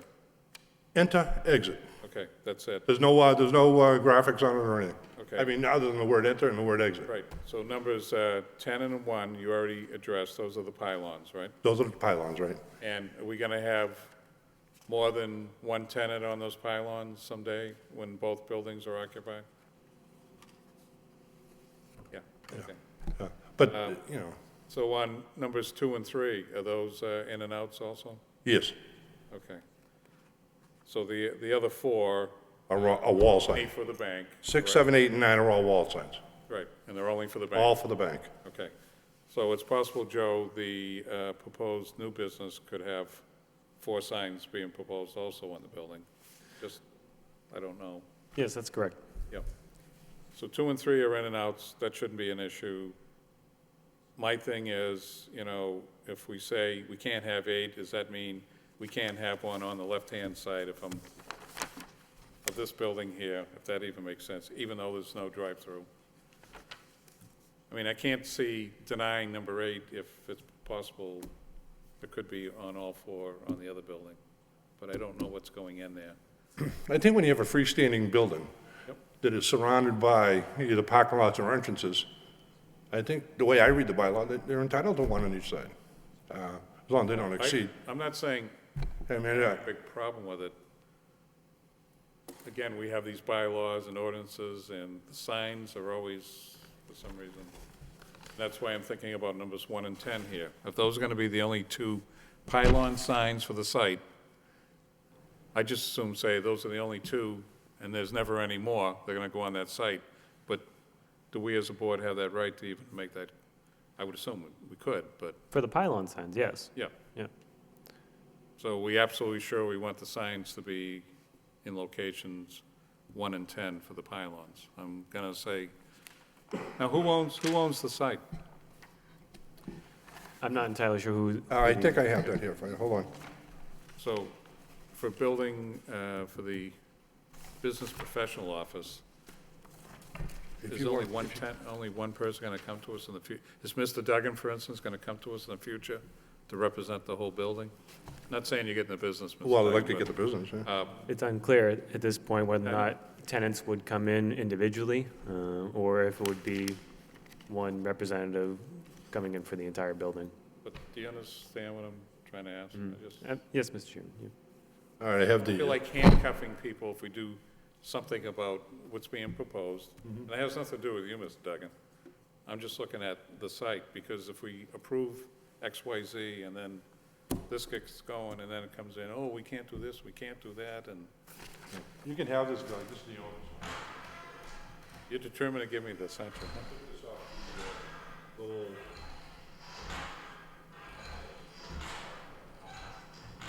Oh, okay. Oh, yep, I got you, thank you, yep. The assessor's office, I guess.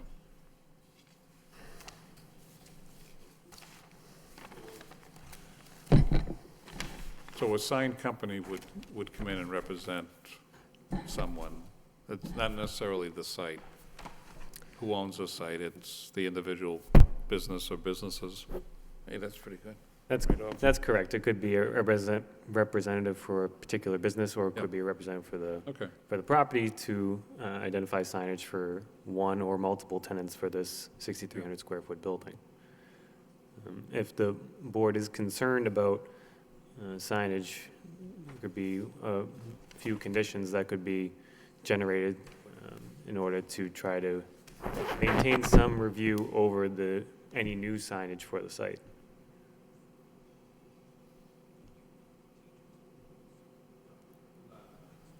You know, I feel like the other petition, I'm not trying to belabor it, but I guess I got a concern about making a decision and then being handcuffed somehow down the road if we have to entertain the signage again for the site.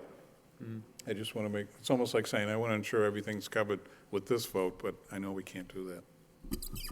Anyways, anybody got any comments? I feel like I'm just yakking away. Well, Mr. Chairman, one, I don't have an issue with location number 8. I mean, I think everyone hopes or realizes that eventually there will be a second building there, and there'll be tenants and customers of that building that will turn around and look at the Lowell 5 building, and that would be the only part of the building that didn't have the Lowell 5 sign on it. So I don't have a problem with it going in now in anticipation of the whole site being developed. I mean, I realize that the bylaws, that it's a technicality because it's a drive-through and then parking on the other side of the drive-through, but I don't have an issue with location 8. As far as 1 and 10, I mean, when you look at the designs, again, assuming without having the owners here to talk about potential tenants or any tenants, it sounds like they hope to subdivide the building into 2 smaller units for office or retail. And whether that happens or not, we won't know, but that's why the signs are designed with the 2 blank faces, so that you have the large face at location 1, so that if there's a new tenant in the 6,300 square foot building, you want their sign to be the largest, and then the other end with sign 10 has the larger Lowell 5 face.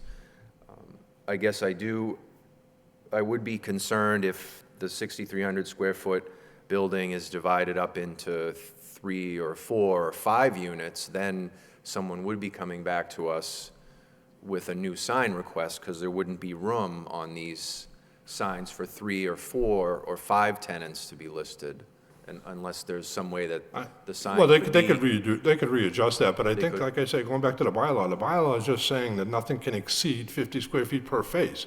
It doesn't say they can't be smaller. In fact, 2 of them are going to be smaller. I mean, you've seen some where you have one very large one and then a bunch of smaller ones underneath, but they're all more than 4 square feet. You know, they're 4 or 5 feet wide, and Yeah, so I'm still fairly new to this, 6 or 7 months in, but I do read the, what is it, Section 8, the way you're reading it, in that it would be, what is it, three Yeah, or once we more- went more three or than more two, you go uses from on the 30 to lot. 50. So I don't, again, have an issue with the 30, 20, 20 as it's proposed. Okay. The only concern I have is in the future, other than wall signs on the 6,300 square foot building, if and when it's developed, I wouldn't want to see any more signs on the site. So I would just hope that the 1 and 10, if they have to be redesigned to fit more company names. That can be done. But not to have the signs themselves made any larger or any other signs added to the site. I don't know if all this is That can be making done. sense, but, okay. So the signs as they're proposed could be, the faces could be shrunk if 2 or 3 or 4 more tenants moved into Correct. Bowers Crossing Correct. and still be able to be read Correct. from the I street. think that Lowell 5 would still want the big one on number 10. And on the other side, maybe whoever's at the other building would probably want the big one, whoever the biggest one is there. And of course, that'd be up to the landlord or whatever. But I'm sure Lowell 5 will always have their big one on number 10. But they, when on the design, they just showed it to show you. I think that would be definitely there. This one probably be there. It wouldn't be up here. That would go to somebody in the other building, I would think. That's just my guess. I'm not absolutely sure. But like, to lighten your concern, all of these signs could be made small. Once the main structure is built, all these signs can be made at different sizes. To accommodate more. To accommodate what new they have to do, tenants, yeah. right. I mean, like I said, that'd be a deal between the landlord and whoever moved in. I mean, if I've seen some where they don't have it, I mean, there's 20 businesses and there are only 4 signs out front. They have a sign on their business, but they don't have a tenant sign. But most times they do have a tenant sign. Okay, so I don't have any questions, just had those comments. I mean, I'm willing to vote to approve the permit and variance tonight, so, thank you. Thank you. Well, before we start going around the board, I was just seeing if anybody had any questions, but do you have anything else you want to add now, Mr. Duggan? Because Anything I to wanna- add? I'll answer any questions, yeah. Yep. I'm just going to open it up to the public. Anyone here like to speak in favor of this petition? In favor? Favor? Hearing none, that portion of the public hearing is closed. Anyone like to speak in opposition? Opposition? Opposition?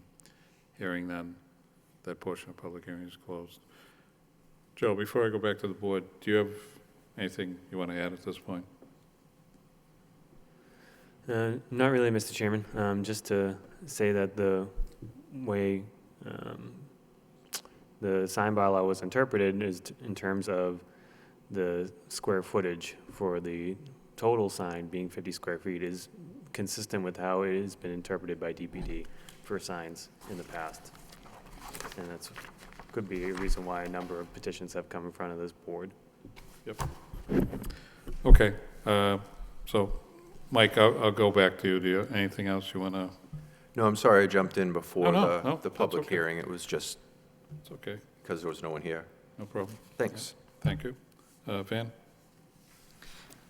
Through you, Mr. Chairman, I just kind of want to reiterate what kind of you and Mr. Pagliar mentioned.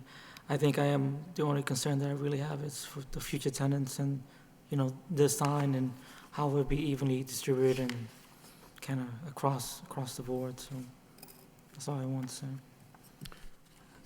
Okay, Gary? Through you, Mr. Chairman, I read this bylaw several times, and it's an awful lot of signs. And I understand it's a marketing strategy, covering all aspects of the building. I do, my only concern on the secondary site would be another sign location, which would guesstimate to be number 12 on the southerly side of, adjacent to Wood Street, but is there any plan and then As far as I know, perspective this is it. Okay. I mean, moving forward, we go back and forth with signs and, To answer that question, there is a bylaw that covers how many pylon signs you can have. correct. Yeah, and- I'm all aware of Which that. this does meet. It's within the Yep. three, yeah. So if they wanted to add other pylon signs, that would definitely have to be a Oh, variance. there's no doubt about it. I'm well aware of that. So, I just want to just follow up on a comment that you made referencing sign number 8. And you said that you would strike sign number 8, but just come back when construction is completed as a matter of Yeah, right. if that's the proper protocol, yeah, that's Yeah. what you do. But it would just seem easier knowing that it's going to be there. But if the protocol calls for it to come at a later date, then that'd be fine too. No, believe me, I'm fully supportive trying to wrap up one petition as neatly as we can. I think as it relates to the total square footage, it is subject to interpretation. And another thing, just to mention on that, these 6, 7, 8, 9 are relatively small signs. I mean, you see sometimes they go up to 60 or 80 square feet. These are only 24 square feet. They're relatively small. They just barely identify, and that has to do with the structure of the architect of the building. If you look at this piece of it, you'll see that The space is, It's like a- what do they- The what do they space call is it? limited in channel lock. The channel not- lock sign is what we're looking for, so. I mean, it's not gaudy by any means.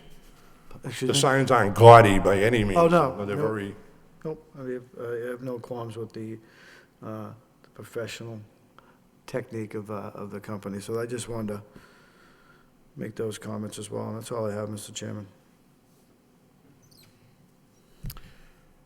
All right. Well, I'm pretty much ready to, vote on what's been submitted, and for the special permit and the variances. I think I've had my questions answered. Joe, I appreciate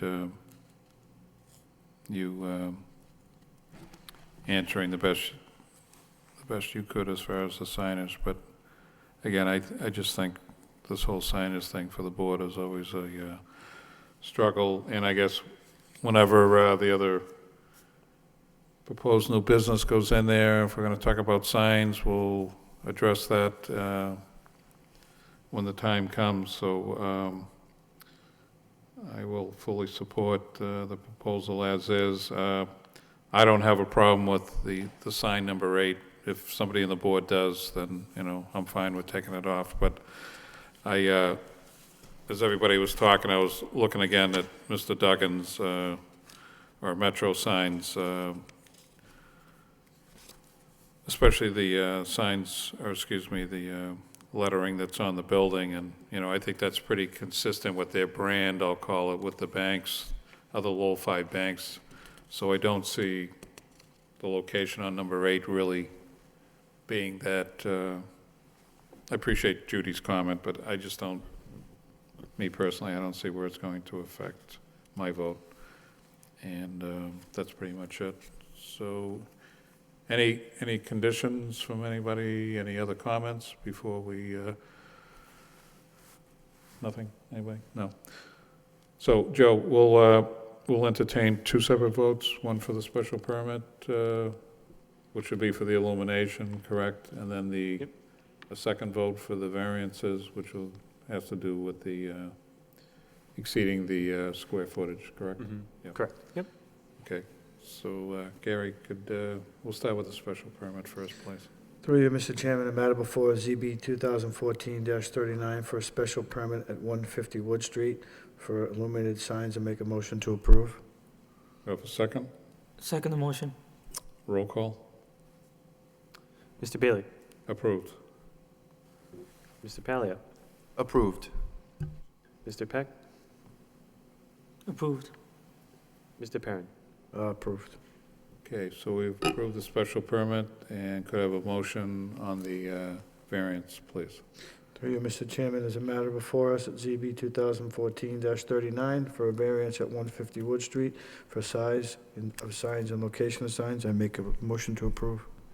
Second? Second? A roll call? Mr. Bailey? Approved. Mr. Palia? Approved. Mr. Peck? Approve. Mr. Perrin? Approve. Okay, Ms. Duggan, Gentlemen, thank you very much. Have a great day. appreciate it. Thank you. Have a good evening. Take care. So for other business, we had minutes for the June 23rd, 2014 meeting. Any comments, corrections by any of the board members? Hearing none, could I have a motion to approve the minutes for June 23rd, 2014? Through you, Mr. Chairman, I make a motion to approve the minutes of June 23rd, 2014. Do I have a second? Second. Have a roll call? Mr. Bailey? Approved. Palia? Approved. Mr. Peck? Approve. Mr. Perrin? Approve. Okay, so I'll just, I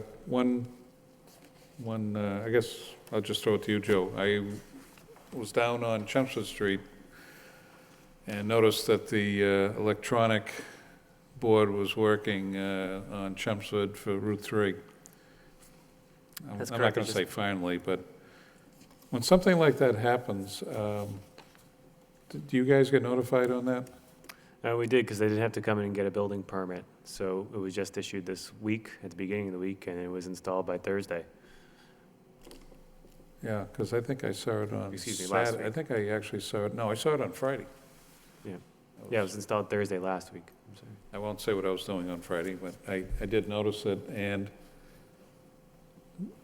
can you just check to see what we approved for the intervals for the changing? I think I know We the did. answer, but We did. It was 10 seconds, bingo, okay.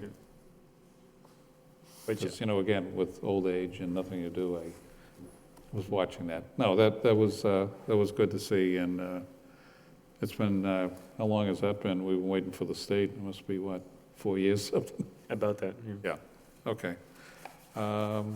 That's it, so thank you for that. Anything else from any other board members? So next meeting is August, what did I say, 25th? 25th. 25th, all right. All right, could I have a motion to adjourn? I make a motion to adjourn, Mr. Chairman. Have a Second second? motion. So moved, good evening.